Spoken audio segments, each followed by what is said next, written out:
فجر کی نماز کے بعد 3 مرتبہ سورہ اخلاص پڑھ لیجئے، 3 مرتبہ سورہ فلق پڑھ لیجئے، 3 مرتبہ سورہ ناس پڑھ لیجئے۔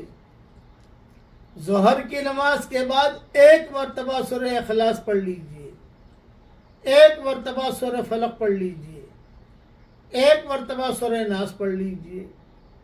عصر کی نماز کے بعد 1 مرتبہ سورہ اخلاص پڑھ لیجئے اور 1 مرتبہ سورہ فلق پڑھ لیجئے اور 1 مرتبہ سورہ ناس پڑھ لیجئے۔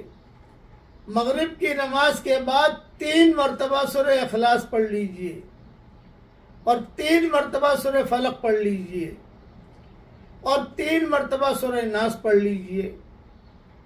عشاء کی نماز کے بعد 1 مرتبہ سورہ اخلاص پڑھ لیجئے، 1 مرتبہ سورہ فلق پڑھ لیجئے، 1 مرتبہ سورہ ناس پڑھ لیجئے۔ بس اس کی آپ پابندی کریں، 24 گھنٹہ انشاءاللہ اللہ کی حفاظت میں بھی رہو گے اور ہر شر سے محفوظ بھی رہو گے انشاءاللہ۔